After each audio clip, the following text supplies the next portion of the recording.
លោកទាយបានមិនមែនទេខ្ញុំមិនមានន័យថាខ្ញុំអាចជួយនាងទាយលុយបានទេគឺខ្ញុំមិនទាយឡើយលោកតែឲ្យតែមន្ទីរពេទ្យនេះមានលុយខ្ញុំធានាថាទាយបានមកវិញរឿងបែបនេះគឺខ្ញុំស្រួលណាស់អ្នកនាងឲ្យវិកាយប័ត្រនិងគណៈនៃហិរញ្ញវត្ថុមកខ្ញុំតែឡើយនេះមុនពេលងងឹតប្រកាសជាលុយចូលកងអ្នកនាងជាមិនខានទេលោកនិយាយពិតទេពិតមែនណានៅក្នុងលោកនេះមនុស្សដែលជាពាក់លុយខ្ញុំមិនសងនៅមិនកើតនោះទេល្អបើលោកប្រចាំទាយលុយនេះមកវិញបានក្រុមហ៊ុនអាចប្រាក់រង្វាន់ដល់ខ្លួន 10000 យន់រងចាំមើលទៅថែមទាំងមានរង្វាន់ថែមទៀតពិតណាខ្ញុំជាអ្នកគ្រប់គ្រងក្រុមហ៊ុនពិតជាមានសិទ្ធិធ្វើការសម្រេចនេះលក្ខខណ្ឌគឺលោកអាចទាយលុយនេះត្រឡប់មកវិញ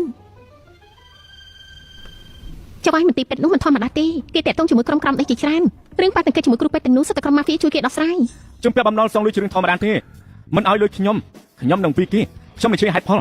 ជាមួយគេបានឲ្យចុះបើសិនជាគេមិនស្ដាប់ទេក៏មកទូតថាខ្ញុំលេងក្បាច់កាច់ណាអ្នកនាងក៏ដឹងហើយខ្ញុំគឺជាមនុស្សចិត្តក្បាច់គុណរឿងទីបំណុលនេះទុកចិត្តលើកខ្ញុំបានមិនអីទេពឹងវិននោះចាំទៅមើលទៅខ្ញុំបានចាត់ទុកលោកជាមនុស្សកាចហើយដល់ទៅហើយណាមិនហើយចាំផ្ញើឯកសារមកទូរស័ព្ទដៃខ្ញុំចុះប្រហែលជាមនុស្សកាច់នេះពិតជាមានភាពកាច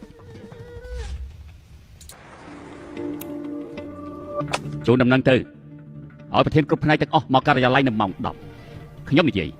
ចាលោក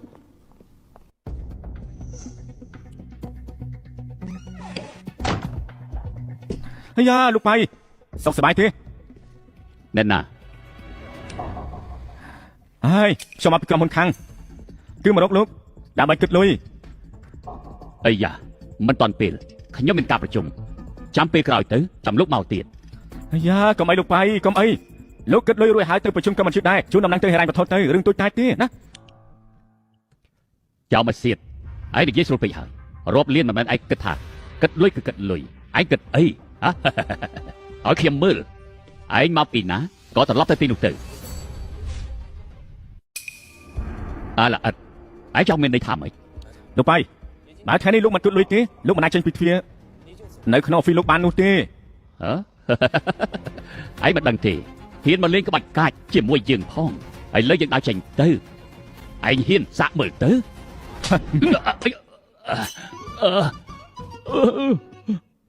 សន្តិសុខឯងហ៊ានវាយយើង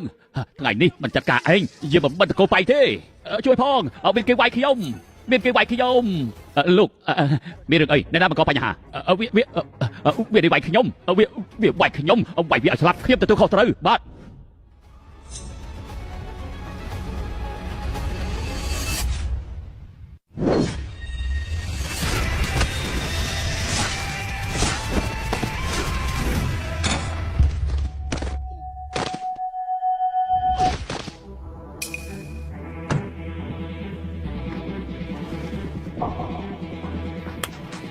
លោកប៉ៃ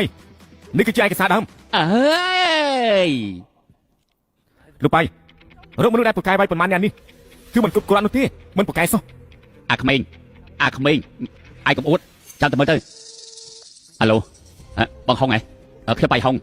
មានមនុស្សម្នាក់មកបង្កបញ្ហានៅមន្ទីរពេទ្យយើងថែមទាំងជាមនុស្សរឹងមាំបងឆាប់មករកបងប្អូនល្អមកជាមួយផងត្រូវហើយនៅក្នុងបន្ទប់ការិយាល័យខ្ញុំកុំបារម្ភខ្ញុំយកច្បាប់បងឆាប់មកខ្ញុំចាំបងអាក្មេងល្អិតត្រៀមខ្លួនទៅលោកកុំរំអីបើមិនទូទាត់បំណុលចាស់ទេខ្ញុំមិនទៅណានោះទេមនុស្សនៅឯណាអ្នកណាហ៊ានបង្កបញ្ហាយើងឲ្យលោកនឹងចាត់ការបងឡងបងមកដល់ហើយវាហ៊ានបង្កបញ្ហារករឿង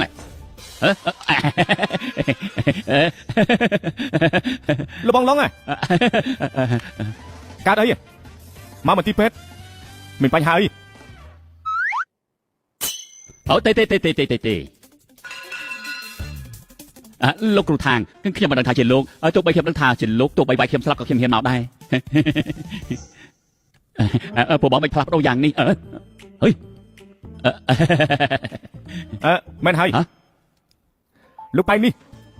គឺជំពាក់ទំនិញក្រុមហ៊ុនខ្ញុំប្រហែលឆ្នាំមកហើយគាត់មិនអាចសងនោះទេឯងធ្វើជាអ្នកកណ្ដាលវិនិច្ឆ័យរឿងនេះអាចពុជជើងតាពីទៅ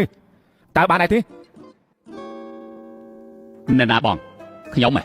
មែនហើយនៅទីនេះធ្វើអីឆាប់សំពះបងហុំមានការងារច្រើនណាត្រូវ ai dẹp đây phải mình toàn lời kể tiết ấy này hiện chụp em nó là thang phong ấy đi phảiจะควักnày mền bọn long cạt ấy không biết là quay vậy hả chọc bạn bay dừng hơi bọn anh quay mà thôi bạn khi mà tôi sắp tới cái cam ca tay bạn lên cũng cực tràn ở lúc sắp tới đại bạn bay đã lừa này khang mộtระบบทางเอาแนบใส่จับวิ่งขยับปรับไอ้ตีคือตีเตอร์ช่วยชาเหมือนเลยอะไรเพลียมลูกครูห่วงก็ปงถวยให้ lo ai chăm anh em không ลูกครู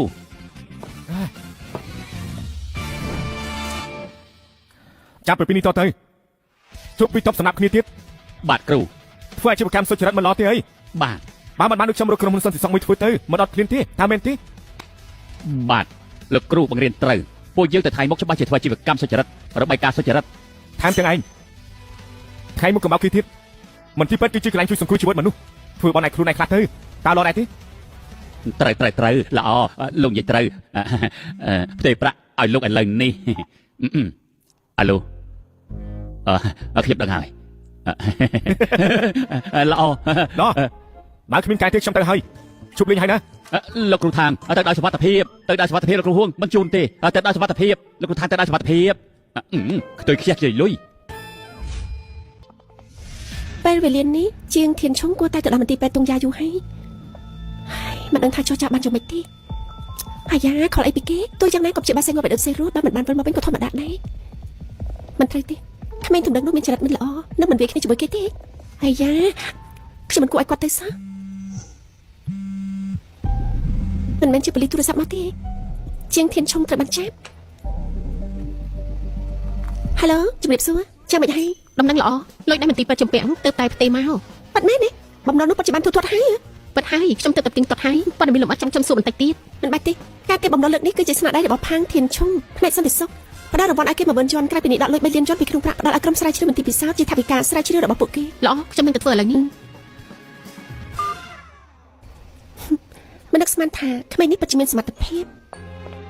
អ្នកណាមានសមត្ថភាពនិយាយពីផាងធានឈុងតាលុយមន្ទីរពេទ្យតុងយ៉ាបានជួយទាមទារមកវិញហើយលុយមន្ទីរពេទ្យតុងយ៉ានោះមិនមែនជាបំណងចាស់ប៉ុន្មានឆ្នាំទេពិតជាទាមមកវិញបានមែនទេហើយធ្លាប់បញ្ជូនមនុស្សជាច្រើនដងទៅក៏មិនអាចទាបានផាងធានឈុងតែមួយផ្លែក៏បានភ្លាមមិនក៏មកផាងធានឈុននេះសជាងអ្នកផ្សេងណោះអ្នកណាដឹងអេស៊ីអញថាពួកយើងរើបានកំណត់ទេតែថ្ងៃមកក្រុមហ៊ុនរបស់ពួកយើងក៏នឹងត្រូវបានគេគោរពអាចអង្គុយដោយមោទនភាពពួកជនអកតេក្មេងតំណឹងនោះនឹងមិនហ៊ានបង្ករឿងជាមួយក្រុមហ៊ុនពួកយើងទៀតទេត្រូវហើយមនុស្សដូចជាគាត់ដែលមានក្បាច់គុណខ្លាំងពូកែនិងចេះទាយ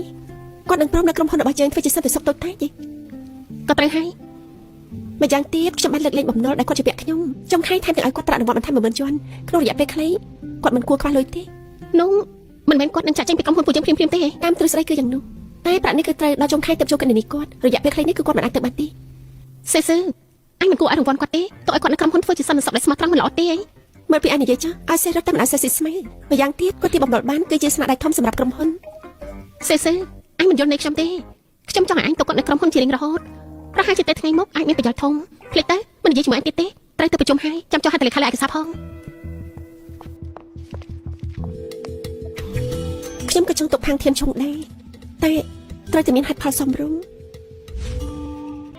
លោកយាយគ្រូតូចដែលលោកយាយឲ្យខ្ញុំសើបមានលទ្ធផលហើយអូនិយាយមើលគាត់ឈ្មោះផាងធានឈុងជាសន្តិសុខម្នាក់នៅក្រុមហ៊ុនដៃខាងទើបចូលធ្វើការបានប្រហែលថ្ងៃគាត់ទើបតែត្រឡប់មកពីខេត្តផ្សេងមកដល់បៀនឆឹងក្រុមហ៊ុនដៃខាងបាទគាត់ចូលធ្វើការដំបូងនៅក្រុមហ៊ុនដៃខាងគាត់បានវាយកូនប្រុសធំត្រកូលជួហើយកូនប្រុសប្តីផ្ដាស់ត្រកូលជួនោះព្រោះអីបានវាយគ្នាកូនប្រុសធំត្រកូលជួគឺជាអ្នកតាមស្រឡាញ់ដៃឈីប្រធានក្រុមហ៊ុនដៃខាងតែទៅរំខាននាងត្រកូលដៃថ្ងៃនោះគេនាំមនុស្សមួយក្រុមដាក់ការធំឲ្យផ្ទាំងនៅមុខក្រុមហ៊ុនដៃខាងនាំមនុស្សមួយក្រុមធំនៅទីនោះបង្ហាញក្តីស្រឡាញ់ទីបំផុតត្រូវផាងឈុនឆុងវាយរត់បាត់អូកូនចៅរឹងរូសត្រកូលជួនោះចរិតបែបនោះមិននឹងបោះបង់ចោលច្បាស់ជាមិនបោះបង់ទេយប់នោះគេជួបនៅរបស់ក្រុមហើយលឹងហួយទីបំផុតមនុស្សជាង10នាក់ត្រូវក្មេងនោះវាយដួលផ្កាប់មុខលោកជង្គង់ដែលជាក្រុមអកន្លះយប់មនុស្សរបស់ហើយលឹងហួយសុទ្ធតែជាអ្នកចេះក្បាច់គុណពិសេសនាគយៈនោះគឺជាអ្នកខ្លាំងនៅដំណាក់ក្រោយនៃក្បាច់គុណក៏ប៉ុន្តែនៅតែចាញ់ផាងធានឈុងអូក្មេងនេះគឺពិតជាអ្នកខ្លាំងមែនល្អអាយុនៅក្មេងតែមានសមត្ថភាពបែបនេះពិតជាគួរឲ្យត្រកូលលោយើងស្គាល់ណាស់តាមខ្ញុំមើលមិនត្រឹមតែជាអ្នកខ្លាំងនោះទេមើលទៅក្មេងម្នាក់នេះពិតជាពិបាកស្មានដល់ប្រហែលថ្ងៃនេះខាងស៊ីឈីមានដំណឹងអីទេ បាទលោកយាយអ្នកនាងឈីមានមនុស្សខ្លំមើលអស់24ម៉ោងប៉ុន្តែហាក់ដូចជាមិនបានរកឃើញរឿងពិសេសនិងមនុស្សគួរឲ្យសង្ស័យត្រូវហើយមិញមនុស្សខ្លំមើលបានទូរស័ព្ទមកថាអ្នកនាងឈីនិងពួកគេពេលចេញពីធ្វើការថ្ងៃត្រង់នៅខាងឆ្នោតក្បែរកន្លែងធ្វើការរបស់ពួកគេទិញឆ្នោតប្រមាណសន្លឹក ក្មេងស្រីឈីទិញឆ្នោតហើយ អ្នកនាងឈីមិនដែលមានទម្លាប់ទិញឆ្នោតទេតែលើកនេះត្រូវបានមិត្តរួមថ្នាក់ម្នាក់ទាញឲ្យទៅជាមួយ អញ្ចឹងសោះមិនគួរឲ្យជឿពិតជាមិនគួរឲ្យជឿនេះគឺសំណាងដែលគាត់និយាយអីអាហ្វូទូរស័ព្ទទៅឈិងអែឲ្យគាត់មកផ្ទះមកហូបបាយជាមួយនឹងខ្ញុំ បាទ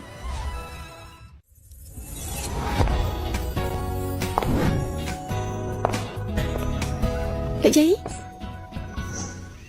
ខ្ញុំមកវិញហើយ មកវិញហើយឆាប់មកញ៉ាំបាយជាមួយមកយាយត្រៀមហើយ លោកយាយមិនគេធ្វើរបស់ទាំងអស់នេះអ្នកផ្សេងនៅណា គ្មានអ្នកផ្សេងទេថ្ងៃនេះមានតែឯងនិងយាយពីរនាក់ញ៉ាំបាយ No មិនមែនមានការចាប់អាយអ្វីចង់ប្រាប់ខ្ញុំទេ ឆាប់ទៅលាងដៃទៅបន្តិចទៀតចាំយាយប្រាប់ឯង លោកយាយនេះក៏ចេះលេងល្បិចលាក់កាដែរ ឯងញ៉ាំទៅទាំងអស់នេះជាមុខម្ហូបដែលឯងចូលចិត្ត អរគុណលោកយាយលោកយាយ នេះមិនមែនជាចុងសប្តាហ៍ក៏មិនមែនជាថ្ងៃបុណ្យស្រាប់តែហៅខ្ញុំត្រឡប់មកផ្ទះវិញញ៉ាំបាយគួរតែមានហេតុផលអីមួយ ហេតុផលអីយាយនឹងអ្នកក្នុងនេះបានទេ អេលោកយាយខ្ញុំមិនស្គាល់យាយទេអីនេះគ្រាន់តែជារឿងមួយច្បាស់ជាមានរឿងអីផ្សេងទៀតមិនខានទេ យាយឃើញឯងពីរថ្ងៃនេះមានរស្មីមាសចាំងភ្លឺផ្លែតសំណាងធំមកដល់ឯងនឹងឈ្នះរង្វាន់ធំ1លានយន់យាយមិនប្រាប់ថាលុយអ្វីឲ្យឯងអទេ អើយាយខ្ញុំមិនឡើងតំណែងក៏មិនឡើងប្រាក់ខែយាយអបអរអីគេយកខ្ញុំទៅលងលប់នៅក្មេង3ឆ្នាំគ្រាន់តែពីថ្ងៃមុនខ្ញុំបានចាប់ក្មេងទំនើបប្រហែលអ្នកនោះតែនៅតែមិនដល់ឲ្យពីអ្នកនោះរត់រួចត្រឡប់ទៅវិញត្រូវមេស្អិតបន្ទុកខ្ញុំមួយទំហឹងធ្វើឲ្យខ្ញុំអស់កម្លាំង ហឺរឿងទាំងនេះមិនរាប់អីទេសុទ្ធតែរឿងតូចតាចស្ដាប់ជ័យទៅឯងនឹងមានលៀបសំណាងនិងមានសំណាងធំ5លានយន់ឡើងទៅ អូលោកយាយខ្ញុំតែផាក់ប្រហែលម៉ែត្រស្វឹងដល់ម្លឹងចាប់ដើមនិយាយអត់ប្រយោជន៍ ក្មេងស្រីសំអុយនេះគិតថាយាយនិយាយលេងជាមួយឯងហី នោះមិនមែនទេ ពិតហើយមិនមែនទេឯងទើបទៅទិញឆ្នោតមែនទេស្អែកកាប់រង្វាន់ឯងនឹងឈ្នះ5លានយន់ លោកយាយសូបិនពេលថ្ងៃរបស់លោកយាយធ្វើបានល្អពេកហើយលោកយាយដឹងថាខ្ញុំទិញឆ្នោតក៏ទាយថាខ្ញុំច្បាស់ជាឈ្នះ5លានយន់មិត្តរួមការងាររបស់ខ្ញុំគូសៀវអែនទិញឆ្នោតអស់ប្រហែលឆ្នាំហើយ500យន់ក៏មិនដែរឈ្នះខ្ញុំទិញមកពេលអាចឈ្នះ5លានយន់មិនក៏មានរឿងល្អបែបនេះមិនត្រូវទេមិនក៏លោកយាយដឹងថាខ្ញុំទិញឆ្នោតរឿងនេះខ្ញុំមិនបានប្រាប់អ្នកណាទេតាមហេតុផលនិយាយសៀវអែនក៏មិនបានប្រាប់យាយយាយបញ្ជូនមនុស្សតាមដានខ្ញុំ ហេតុផលសាមញ្ញណាស់ព្រោះយាយដឹងថាឯងពីរថ្ងៃនេះនឹងមានសំណាងធំយាយមិនទុកចិត្តក៏ចាត់ចែងមនុស្សដើម្បីការពារឯងនឹងណា អាយ៉ាខ្ញុំមិនយល់សោះមិនក៏លោកយាយតែងតែទាយថាខ្ញុំនឹងមានសំណាងធំឈ្នះរង្វាន់ធំ យាយណាស្គាល់គ្រូទីម្នាក់គេជាអ្នកទីគេប្រាប់យាយ លោកគ្រូមិននឹកស្មានថាលោកយាយដែលខ្ជិះវៃបែបនេះក៏អាចត្រូវអ្នកបាក់ប្រាស់ក្នុងសង្គមបញ្ឆោតបានក ុំយាយអត់ប្រយោជន៍អីណាស្រីសំអុយឯងនេះជើងយាយខ្វាន់អស់ប្រហែលទសវត្សរ៍ហើយមិនមែនត្រូវគេបញ្ឆោតទេអី ល្អហើយខ្ញុំក៏មិនឆ្លោះជាមួយលោកយាយដែរលោកយាយនិយាយចាំមិនក៏យ៉ាងហ្នឹងទេបាទមិនបាន ពួកយើងភ្នាល់គ្នា លោកយាយ បើឯងមិនឈ្នះរង្វាន់នោះឯងនឹងបំពេញច្បាប់ក្នុងខែនេះយាយឲ្យ10000យន់ធ្វើជាលុយចាយ ល្អ ណា ហើយឈ្នះរង្វាន់ក៏បានលុយមិនឈ្នះរង្វាន់ក៏បានលុយខ្ញុំមិនខាត នោះបើឯងឈ្នះរង្វាន់វិញនោះឯងត្រូវអញ្ជើញយាយញ៉ាំអាហារឈុតធំនិយាយឲ្យច្បាស់ណាគឺអញ្ជើញគ្រូនោះញ៉ាំអាហារដ៏ធំមិនខ្លាចចាយលុយទេយល់ទេ ចុះព្រមបើឈ្នះ5លានយន់លោកយាយកុំបារម្ភខ្ញុំច្បាស់ជាអញ្ចឹងលោកយាយតែញ៉ាំបាយនៅសន្តាគារផ្កាយ5ញ៉ាំឲ្យឆ្អែតម៉ាត់ណាម៉ាត់នឹង ម៉ាត់ណាម៉ាត់នឹង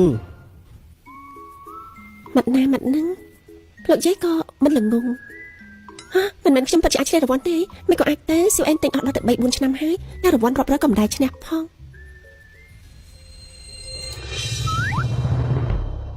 ខ្ញុំទិញម្ដងអាចឈ្នះ5លានយន់